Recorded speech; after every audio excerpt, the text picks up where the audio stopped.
I forgot to source my video from my computer. So I got a little stutter there. We're probably going to have the exact same problem on the outro. What are you going to do? Welcome to another DragonLance Saga. This is an Order of Ascetics news episode. It is Bakukal Fluorgreen the 15th. My name is Adam, and today I was sifting through the Iconic Chronos and ran across some exciting news I wanted to share with you. I would like to take a moment and thank the DL Saga YouTube members and Patreon patrons, and invite you to consider becoming a member or patron. You can even pick up Dragonlance Media or get $10 signing up to startplaying.games using my affiliate links. Those are in the description below. All right, so first and foremost, what does membership and Patreon, being a patron get you? Well, depending on what you care about, either nothing at all or a little bit of a gratitude on my side. So weekly readings, monthly downloads, Discord sections for subscribers and members only, discount on merchandise, and patrons get 2 free sessions a month of my Start Playing actual plays. So that is what you get if you are appropriate leveled member or patron. And again, it's just me saying thank you for helping keep this whole thing going and for letting me know that, you know, I might be on the right track here with this stuff. All right, all that being said, let's get to some news because we got some stuff to talk about. First and foremost, I've been talking about this for months. I've been teasing it, working on it, editing it, recording it, doing all the stuff I had to do, and it is finally live. I am so proud to present Dragons of Ash and Twilight, Tales from a World of Gods, Magic, and War. Now, this is a fan fiction anthology. Not all of the stories are in familiar campaign settings. A couple of them are in their own worlds, their own universes, their own made-up storytelling worlds. And it doesn't matter because they're all high fantasy short stories that are delivered with passion, and I hope that y'all enjoy it. It took a lot to get these all together, and we have it now for you. But it's these 12 stories with chapter images, and of course, it's available as a PDF, an ebook, and an audiobook. It is all free. These links will take you to the shared Google Drive folder where you can just download the individual file that you click the button for. The audiobook has individual files for every story, for the introduction and album artwork. I actually exported it from my Apple iTunes audiobook files. So it should be all formatted perfectly. If you just dump it right into your iTunes, it'll put it in your audiobook and have it all set up just the way it should be. If you're not using iTunes, it should still work because it's flagged as audiobook. So whatever you end up using for audiobooks should be just fine. But again, they are individual files in a folder. So if you download the folder, you'll have to put that wherever you use your audiobooks. Or you can just stream it directly from Google as well. Ultimately, I want to be clear. This is an unofficial, fan-created work of fiction. So if anyone has any problems with this, that has any claim of ownership to anything shared in any of the stories, shoot me an email, info@dlsaga.com. And if it's a real claim, then I will adjust accordingly. But know that fan fiction should be fine. No one should really care. Ultimately, we're celebrating a campaign setting that it seems like no one else cares about, which is shocking to me when it was literally like the most powerful and important campaign setting in first edition and arguably one of the biggest in second edition. So we just kind of dropped after that.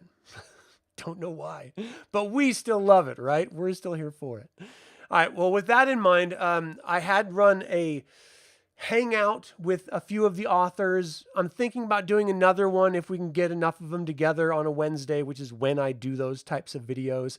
I have schedules for everything. So ultimately, you know, I can only fit certain activities in at certain times. And that's when I can slot in sort of hangout type discussions. Hey, Skull Cowboy, thanks for tuning in. I'm glad you do. I do too. It's great. It's good stuff. All right. So next up, this is an interesting, it's not new, but it's an interesting sort of reframing of something that I thought had passed. So let's take a look. Welcome to Ravenloft, an adventurer's guide to the domains of dread. Releasing June 16th, Ravenloft, The Horrors Within provides all the tools you need to explore the living nightmares of Ravenloft's domain of dreads, demi-planes hidden in the Shadowfell and controlled by sinister forces known as the Dark Powers. These twisting realms are full of horror, but they are a heroic few who provide faint flickers of hope. Maybe these individuals have caught up in the mists by the dark powers to foil nefarious plans brewing in a domain, or perhaps they discovered a spark that drives them to overcome their despondent situation. Whatever the case, this scroll knowledge has been written to provide these faithful few to contend with the terrors of Ravenloft. All right, so it's going to talk about 16 domains of dread, 17 dark lords, 10 horror genres, a bestiary pack, maps, and pre-order bonuses if you use digital stuff. However, I wanted to show some of the imagery because I found it very, very interesting. Specifically, this. You know what that is? I can tell you what it reminds me of. I can't tell you exactly what it is. But even if this is not Nadragard Keep, because it says Titus Lunter, we have Lord Soth here. Lord Soth. Why is he in Ravenloft? He's not supposed to be there anymore. He left in 2nd edition. He was killed in Dragonlance in the Age of Mortals. What the hell is he doing in Ravenloft? Oh, that's the actual artist, Titus Lunter. What is going on? He should not be. Okay, so what are Dark Lords? Every domain of dread exists to torment a Dark Lord, a villain whose depravity drew the attention of the Dark Powers and led to their imprisonment within the mists. You may even have heard tales of such villains of Count Strahd von Zarovich, Lord Soth, and Cthulhu? Cthulhu's in Ravenloft? Come on. They're just reaching for anything. That's ridiculous if you ask me. Cthulhu should be its own campaign setting that is hyper-specific to itself. It should not be just thrown in as a dark power because it's ooky and dark and scary. Ravenloft has enough domains that are rich and deep into themselves. You don't have to throw in other stuff. Especially Lord Soth. Like, he was just in the Shadows of the Dragon Queen. So what is he doing in Ravenloft? He's in both settings? He's just popping back and forth? It doesn't really matter? All right, I guess. A Dark Lord might be an obvious tyrant ruling a nation or locked in perpetual slumber, but each is the ultimate source of their domain's horrors. While every Dark Lord is unique, they usually are evil to the core, which again, Lord Soth is different in Ravenloft than he was in Dragonlance. In Dragonlance, he accepted his fate and ultimately was tormented by that every single night. In Ravenloft, he struggled with being in the domain and trying to find his way back to Krynn, but he never accepted his fate in Ravenloft. He was constantly fighting back and recontextualizing his own perspective. The whole module, when Black Rose's Blood of the Black Rose, or oh man, I've run this module. I can't remember what it is. It's a 2nd edition module featuring Lord Soth and the Nadragard Keep. But when Black Roses Bloom or something like that. In any case, the whole point of the module was that he was twisting his perspective of events that put him in this position, sort of seeing himself as the hero, never accepting his fate, always trying to recontextualize reality as to why he ended up being a Death Knight. That was Ravenloft. In Dragonlance, he accepted it. And there's many stories written by Margaret Weiss and Tracy Hickman confirming that he actually felt sorrow in some cases for his choices, and he accepted his fate. And ultimately, when he was asked by Takhisis to lead her armies in the War of Souls, he said, "Nah, I'm good." And in retaliation, she destroyed him. So his fate is done. And they just decide, you know what, screw that. We want to tell a different story. We're going to completely ignore all of the history that's been written, all of the novels, all the gaming products, even ones we put out, and we're going to put them in this because we know people like Lord Soth, and he's going to be a big draw for this new product we're putting out. All right, well, that's clearly a horrible cash grab with lore. And even if you're saying, no, this is in the second edition version of Nadragard Keep and Lord Soth, that's the one we're referencing, I still can't trust that. I mean, we'll have to see when the products come out, of course, but I really doubt that's what they're doing because they're in 5th edition, and Dungeons & Dragons has been really good with advancing the role-playing story narrative, the background of the worlds to fit the newest edition, which has usually done a little bit of, recontextualizing history and events of previous editions, but this is a really big one. Taking him right back from 2nd edition when he gets out, all the way to 5th edition, and then putting him back in, that's kind of egregious in my opinion. Lord Soth deserves his end, or he deserves to stay in Dragonlance, because that's where, in my opinion, he's best, though I have to be honest, I did really enjoy him in Ravenloft in the 2 novels that James Lauder wrote and in the module that was released. I had a great time running it. It was such a fun module. And Ravenloft's a great campaign setting. So I'm waffling here as I'm thinking about it, but I do prefer him in Dragonlance. But I got to be honest, I like the artwork. I think Cynthia Shepard did a great job in this picture. It looks cool. Got the banshees screaming, his tail behind him, and him looking a little bit more like that Stranger Things dude than Lord Soth here. But what are you going to do? Oh, Soth every step of the way. Even Strahd was scared of Soth when in the books. Like, I 100% have Soth winning that fight hands down. Let's see. So most Dark Lords don't realize they occupy the special place in the cosmos. Their obsessions blind them to the truth of their circumstances, leaving them unaware of the dark powers, the true nature of the domains of dread, or the fact that the world itself is a prison. But that's where it doesn't work with Lord Soth, because he already was in charge of his own domain in Dragonlance. And when he was in 2nd edition in Ravenloft, he was aware that he wasn't home. Everything was twisted and different. And so he had that awareness, and he was actively trying to get out. And that was the whole premise of the actual novels themselves, is him trying to get out, because he was aware that he was not in Krynn. So to say that they don't know, that they're unaware, that just doesn't speak to what's been established thus far. So what are you going to do? Hey, Chris, how you doing? So let's see. Defeat the Dark Lord. For many domains, the surest path out is to confront evil at the heart of the prison. That means defeating or overcoming the Dark Lord.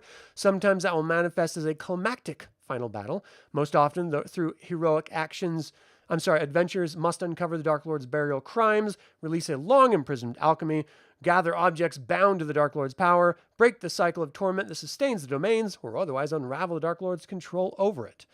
They're going to be reintroducing the Taroka fortune-telling cards. Now, these were actually included in, I think it was like I6 Ravenloft, the very first Ravenloft product that Teresa Hickman wrote with Laura Hickman, I believe. And I believe they just used regular deck of cards. In Dragonlance in 1st edition, they ended up doing a version of the Taroka cards, which are basically just fortune-telling cards, like any tarot cards. And they brought them back in 2nd edition. And then in 2nd edition in Ravenloft box set, they also included the Taroka cards. So it's really nice that they're reintroducing the Taroka cards, and in a physical way. You can actually pick up the hard, like, physical Taroka deck, which is very, very cool. I'm not sold on the artwork that it's showing here for the Taroka deck. I'm really a traditionalist when it comes to tarot cards, but like the artwork. But what are you going to do? You know, it's still cool that they're having it. So I'm happy about that. So ultimately, can you escape the mists? The domains of dread can contain any nightmare you need to terrify your players with. It provides you with the ultimate toolkit to explore adventures in the setting. I've heard really good things about the 5th edition Ravenloft Curse of Strahd adventure. I've also heard some bad things about it, but I think I've heard more good than bad. So are you guys excited for this newest version? And are you happy that they're bringing Nadragard Keep and Lord Soth? This has got to be Nadragard Keep, right? It's got a rose on the door. It's got thorns going around the tower. I mean, it doesn't look like the traditional Nadragard Keep, but I think that's it. Are you happy about him still persistently being in Ravenloft? Let me know in the comments. I'd love to know what you think. All right, next up, we're sticking with Ravenloft, but Dungeons & Dragons reveals a major Ravenloft rules update for 5.5 edition. With Dungeon Masters just delivered a sneak peek of the reworked Dark Gifts from Ravenloft, The Horrors Within. Now, the Dungeon Masters is the actual play series that Dungeons & Dragons has officially produced. I've never watched an episode, but I'm hoping it's good, and I hope people are enjoying it. One of the best things about Dungeons & Dragons' new official actual play show, Dungeon Masters, is that the show is allowed to tease and introduce features that will soon appear in the official tabletop game rules. The first season of the show ties with the upcoming Ravenloft The Horrors Within book, which will update Dungeons & Dragons' popular horror setting for the current 5.5e rules. They have officially decided to call it 5.5e, not 2024, not 1 D&D, not D&D 5th edition. It's just 5.5. Episode 5 of Dungeon Masters just gave fans a peek at what one of the most important rules updates will look like. After being introduced in episode 4, Lividity, the scion of the three rogue,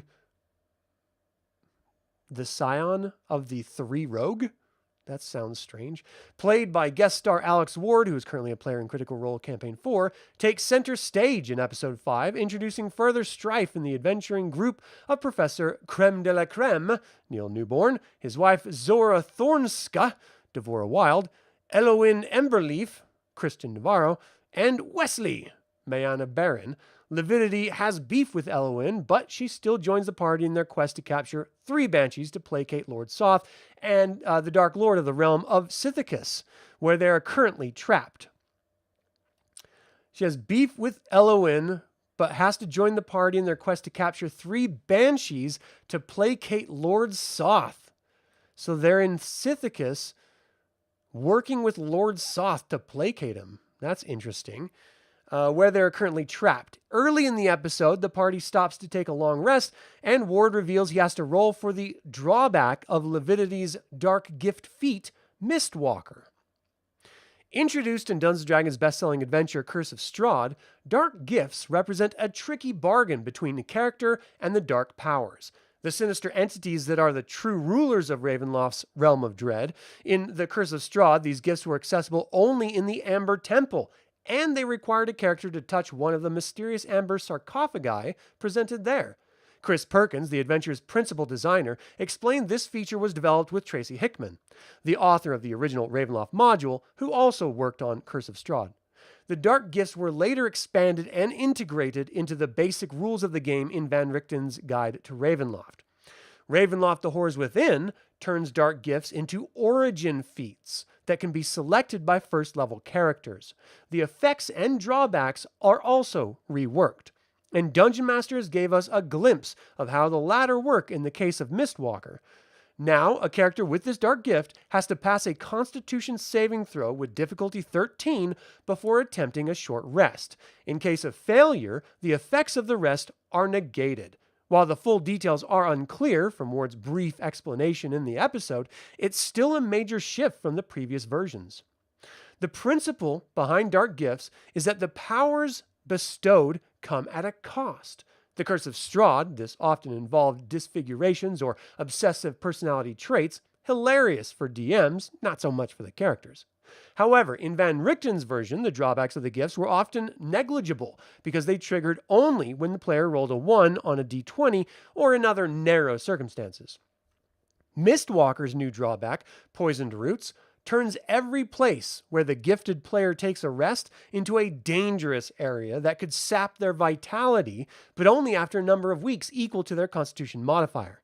That's annoying for players who have a base where they spend their downtime between adventures, but unlikely to be a nuisance otherwise. Using Mistwalker as a reference can be we can surmise that the Dark Gift's drawbacks will come into play more often, thus balancing the powerful boons granted by the feat. This could also provide further options for narrative development during play, making this a positive rules update.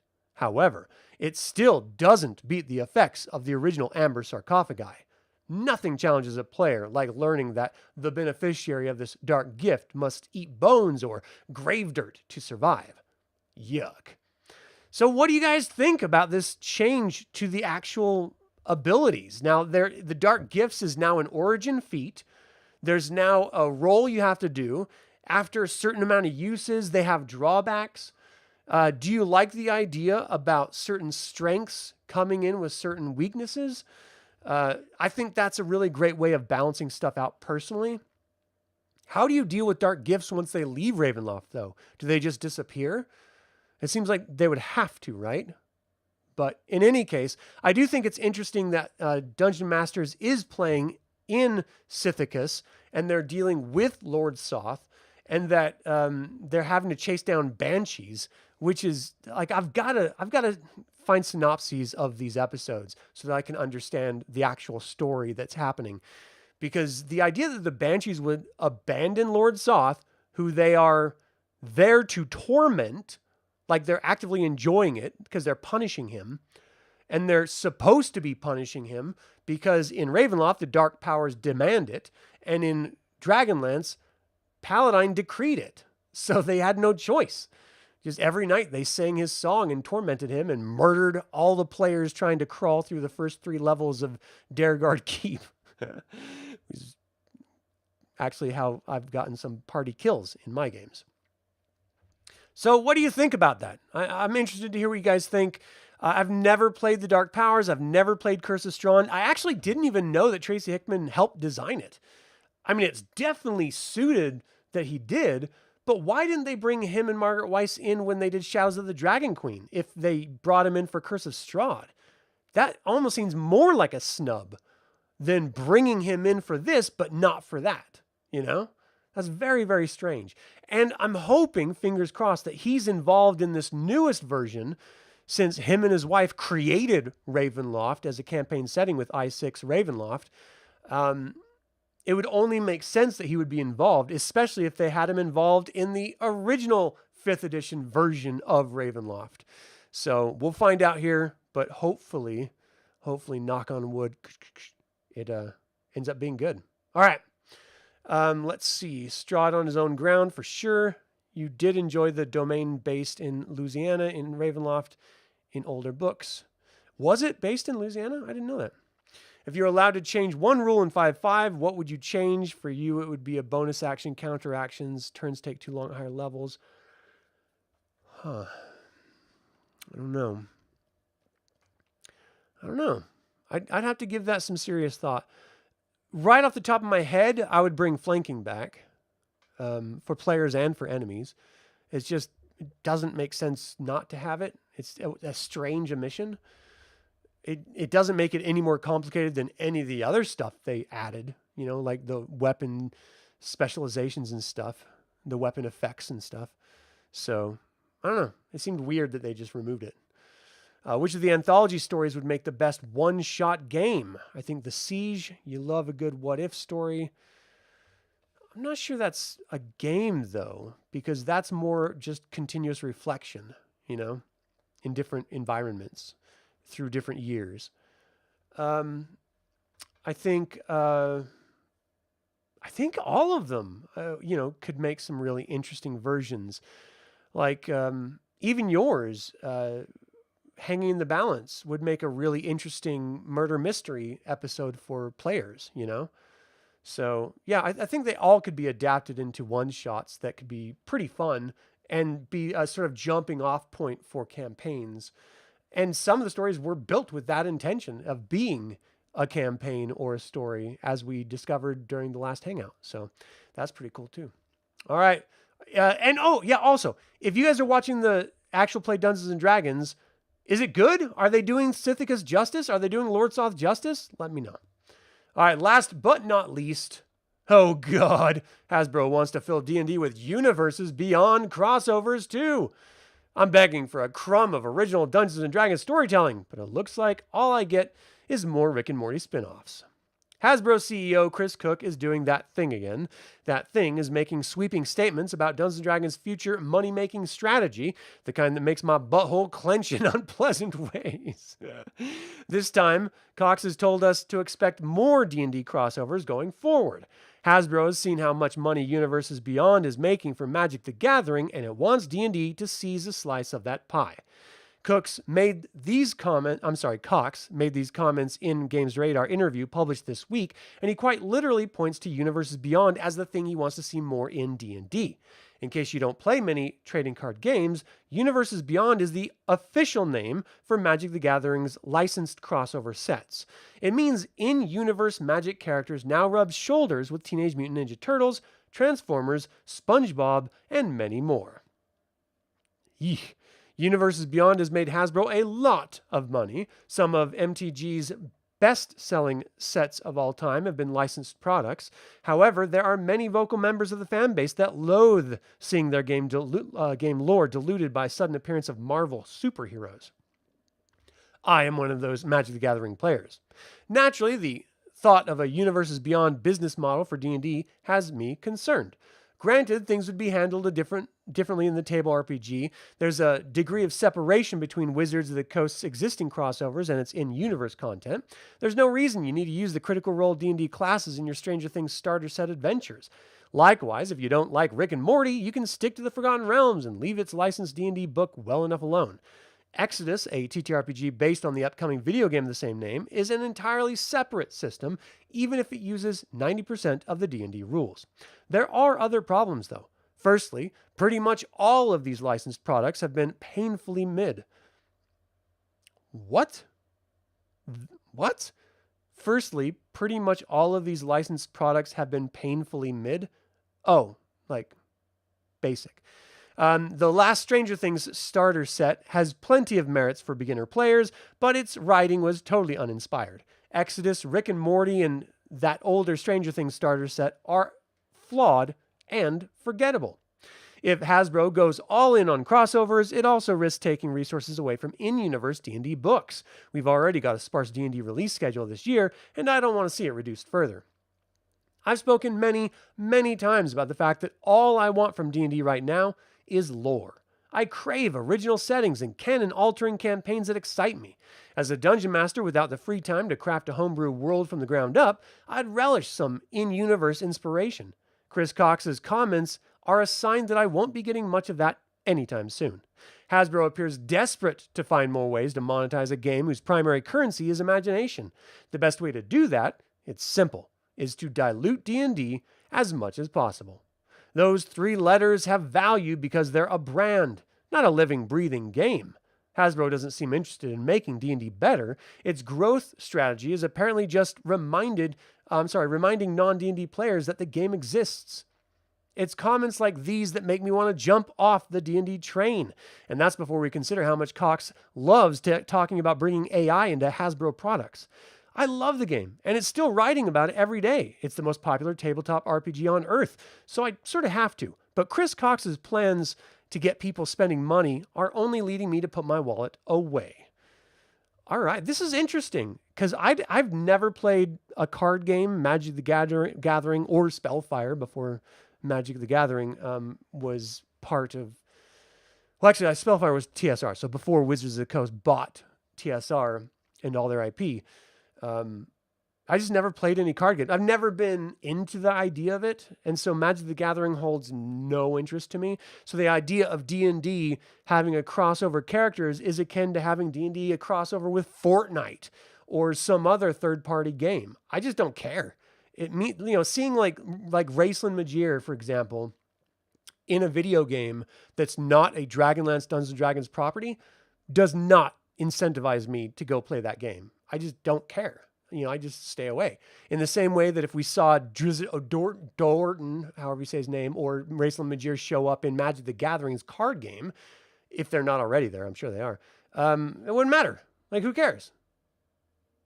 If you don't like it, don't use them. Play at tables that have rules of what packs and what games you can use. I just don't understand why And here's the reason, ultimately.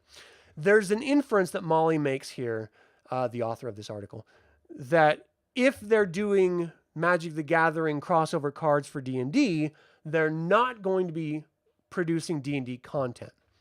And I'm not sure that's true, because D&D is a separate division. Magic the Gathering is a separate division.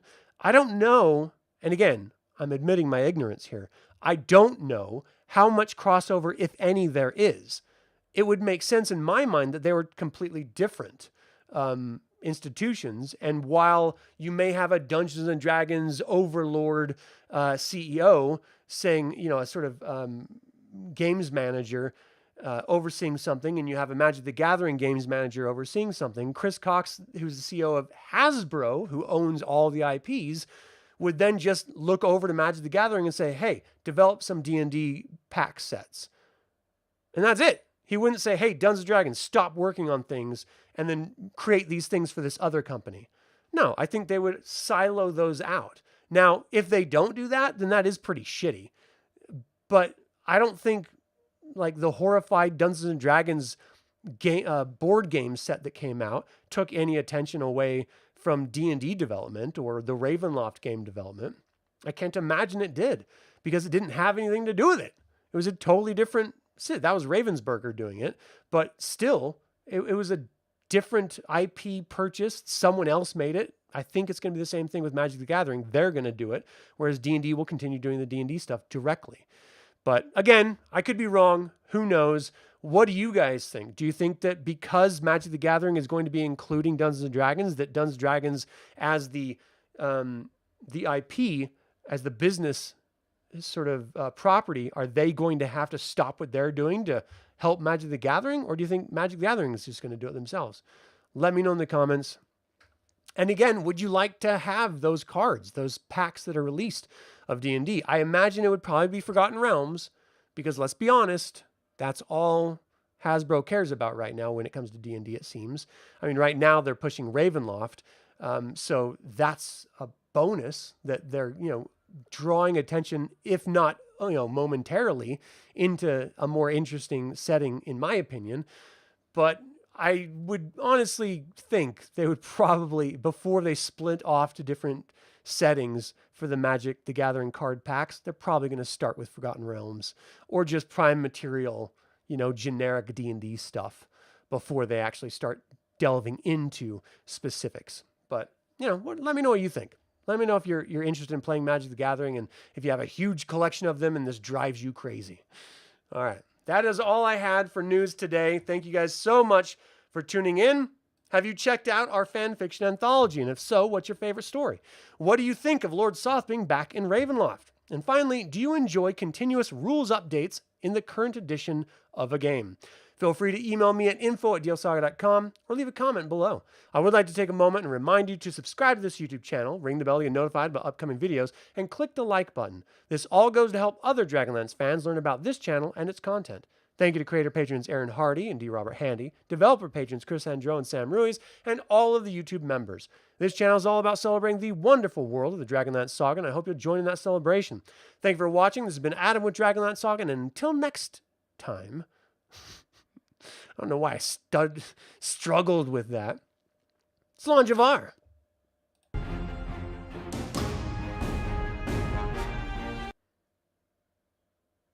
I told you that was going to happen.